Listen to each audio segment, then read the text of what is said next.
Après la révolution industrielle, il y a donc eu deux catégories de personnes. Il y avait les salariés d'une part et les patrons d'autre part. Donc les patrons ont donc changé la structuration de la société. Parce qu'avant, pour reconnaître qu'un pays était riche, qu'est-ce qu'on faisait? On regardait les matières premières que le pays a. Mais aujourd'hui, pour reconnaître qu'un pays est riche, on observe une statistique qui s'appelle le PIB, le produit intérieur brut. Le produit intérieur brut, ça veut dire quoi? Ça veut dire que peut-être au Cameroun, on va regarder les entreprises qui produisent localement, peut-être un produit comme le chocolat, et le chiffre d'affaires qui est généré par cette entreprise-là, et surtout les devises générées peut-être si le Cameroun exporte son produit à l'extérieur, ainsi de suite. Voilà le genre de statistiques qu'on regarde maintenant.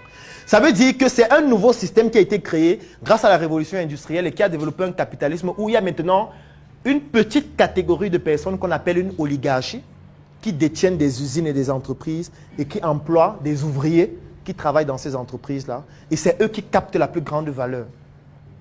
Donc on a d'une part les ouvriers et d'autre part les patrons. Et le problème qui se pose maintenant, c'est que les patrons ont commencé à exploiter les ressources comme le pétrole, comme l'or, du moins les ressources minières et les ressources qui correspondent à la richesse d'un pays. Ils l'ont fait aux États-Unis, ils l'ont fait en France, ils l'ont fait en Grande-Bretagne, partout. Et ils l'ont tellement fait, parce que quand on parle de révolution, c'est les années 1800, 1900, ils l'ont tellement fait qu'ils ont vidé toutes les ressources de leur pays. Dans un pays comme la France, plus de 85% du sous-sol a déjà été exploité. Donc tout ce qu'il y a dans leur sous-sol, ils connaissent déjà. Ils se rendent compte que s'il faudrait que l'industrie continue de croître, on ne peut plus seulement rester en France, sinon on n'aura plus assez de ressources. Qu'est-ce qu'il faut faire? Il faut aller dans d'autres pays où il y a ces ressources-là pour prendre ces ressources. Mais si on arrive dans ces pays-là, comme en Afrique, pour prendre ces ressources, les gens vont se rebeller. Donc il faut qu'on utilise certaines techniques pour pousser à ce qu'ils ne se rebellent pas. La première technique, c'est la religion. On va leur dire que les biens terrestres, ça ne sert à rien. Le Seigneur qui a tout. Il faut prier. C'est au ciel que vous serez riche. Ici sur la terre, c'est inutile. C'est les biens terrestres. C'est la première technique. La deuxième technique, ce sont les médias qui vont amplifier aussi ces informations. Et la troisième technique, c'est l'école. Ça veut dire qu'on va créer une école où on va standardiser les cerveaux. C'est pour ça que si je pose une question aux gens là maintenant, que quel est ton projet? Vous allez voir que les projets sont toujours orientés dans un certain domaine. Quelqu'un va te dire que je veux faire une ferme, je veux faire l'agriculture, je veux faire l'agro-industrie, je veux faire machin. Mais personne ne va te dire je veux construire l'arme nucléaire. Personne ne va te dire que je veux fabriquer un char de guerre. C'est difficile que quelqu'un te dise que c'est son projet. Personne ne va te dire que je veux fabriquer l'hélicoptère pour aller combattre par exemple les Chinois. Il va toujours te dire qu'il veut faire la patate. Il veut cultiver la tomate. Il veut faire le piment. Je parle du fruit, pas de l'autre. Alors, ce qui fait donc en sorte que, même au niveau de nos rêves, on a standardisé nos rêves et nos projets à cause de l'école ou grâce à l'école, si on prend sous leurs angles. Et maintenant, qu'est-ce qu'on va faire? On va orienter une catégorie de personnes à faire l'agriculture, mais pas n'importe laquelle. On va les orienter à faire le cacao, à faire le coton, à faire le blé. Non, pas le blé, à faire le café, etc. Pourquoi est-ce qu'ils nous orientent à faire ça? Parce qu'ils ne peuvent pas faire ça chez eux. Est-ce qu'il y a quelqu'un dans cette salle qui connaît la superficie du Liban? Qui connaît la superficie du Liban? Vous pouvez sortir vos téléphones, vous partez sur Google, vous tapez superficie Liban, vous nous dites combien ça fait. Vous serez surpris, parce que c'est le genre de recherche qu'il faut commencer à faire. Ne tapez pas seulement YouPorn.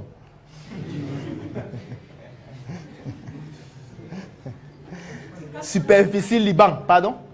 10 452 km. Voilà. Maintenant, tapez superficie Douala.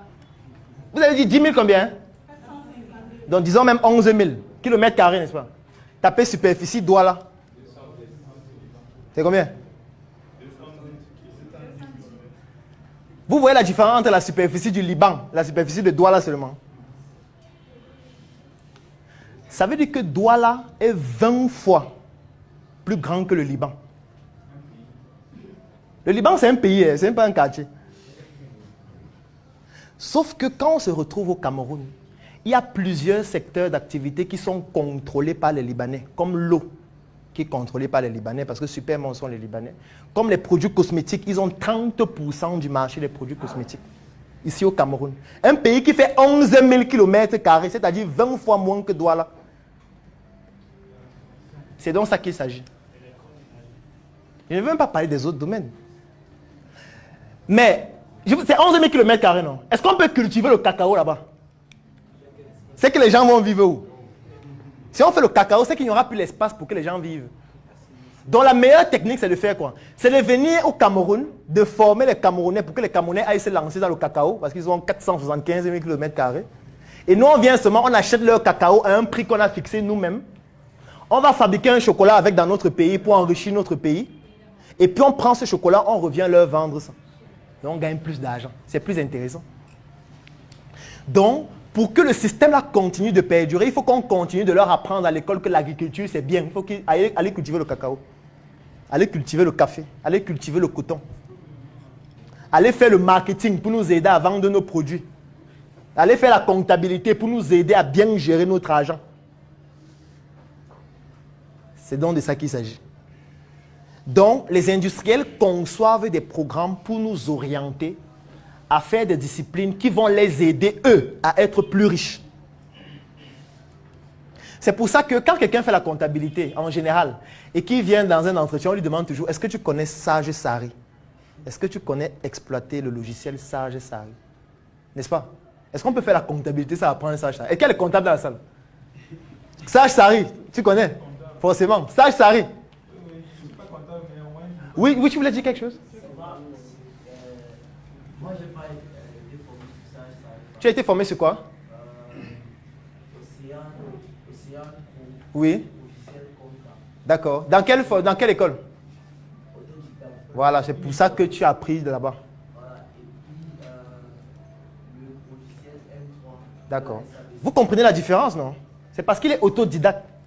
Ça veut dire qu'il n'est pas passé par le circuit classique. Parce que si tu avais fait une formation de comptable dans les écoles classiques, tu devais apprendre des Sage et Sari. C'est obligé. Ce n'est pas que c'est toi qui veux. Vous comprenez comment on standardise les cerveaux? C'est pour ça que les personnes les plus excellentes sont les autodidactes. Parce que quand on ne passe pas par ce système, on a la possibilité de ne pas être victime de ce standard. On peut aller au-delà, même sans rendre compte, même sans s'en rendre compte qu'en réalité, il y a un standard. Parce que quelqu'un qui est au marché tous les jours, il vend. Lui, il ne sait pas qu'il y a un standard là où il faut ça et ça et machin. Il a son cahier, il note, j'ai gagné 10 000 aujourd'hui. Comment faire pour gagner 20 000 demain? Il essaye de voir les stratégies qu'il peut mettre sur pied. Toi, tu es au marché, à l'école, on te dit que ça arrive, voilà ton ordinateur, voilà comment il faut mettre le stock, voilà comment il faut gérer telle donnée. On te standardise le cerveau, lui, il ne connaît même pas ça. Sauf qu'après, c'est lui qui va t'employer. Parce que lui, il sera déjà à 500 milliards. Et tu vas venir avec, j'ai l'honneur de gérer ta comptabilité. Il va te dire, bon, ok, quelle est ta prétention salariale? Tu dis 120 000, il dit non, non, on va commencer avec 30 000. Si après 2 mois, tu te démarques, on peut te prendre.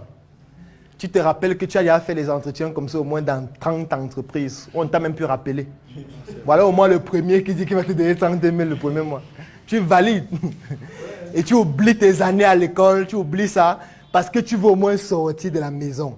Surtout quand on t'a dit que tu dois te marier l'année prochaine. Le mariage rend les gens fous. Fous. Parce qu'on te dit qu'on doit se marier, tu pars, tu commences à faire des choses extraordinaires. Bon, après, ce n'est pas seulement le mariage, il y a d'autres contraintes aussi qui poussent parfois à faire des choses extraordinaires. Donc, c'est pour que vous puissiez comprendre en réalité que eux, ils ont conçu le système éducatif pour standardiser nos cerveaux, pour nous pousser à faire ce dont ils ont besoin, pas ce dont nous avons besoin. C'est pour ça qu'en réalité, lorsqu'on dit que l'Afrique est riche, ce qui est vrai, mais riche potentiellement. Parce qu'en réalité, pour prétendre qu'on est riche, c'est de pouvoir transformer le potentiel dont on dispose, qui est peut-être la matière première. Je vais prendre un exemple comme le Cameroun, dont le sous-sol est inexploré à 60%. Ça veut dire que 60% du sous-sol du Cameroun, on ne sait pas ce qu'il y a. Du moins, c'est pour le moment. Et c'est magnifique. Parce que ça veut dire que demain, on peut découvrir qu'il y a le diamant en bas de cet immeuble. Mais je vais aller plus loin. Est-ce que vous savez qu'il y a des ONG qui sont en train de cartographier tous les pays d'Afrique en termes de ressources minières, sol et sous-sol, actuellement, jusqu'à ce qu'il y ait même une carte des ressources minières de l'Afrique qui est faite par les Occidentaux. Ça veut dire qu'ils maîtrisent mieux notre sous-sol que nous-mêmes. Dans leur système éducatif, il y a des spécialisés sur les questions africaines. Voilà. C'est pour ça que parfois, vous voyez France 24, on interviewe un blanc. On dit qu'il est expert du Cameroun. Il est expert du Cameroun. Tu ne l'as jamais vu, tu ne le connais pas. On donne son nom. Il dit, vous savez, le Cameroun, c'est un pays où la population est vraiment beaucoup plus orientée vers tel. Tu dis, hey, le gars, c'est en train de parler du Cameroun à l'international.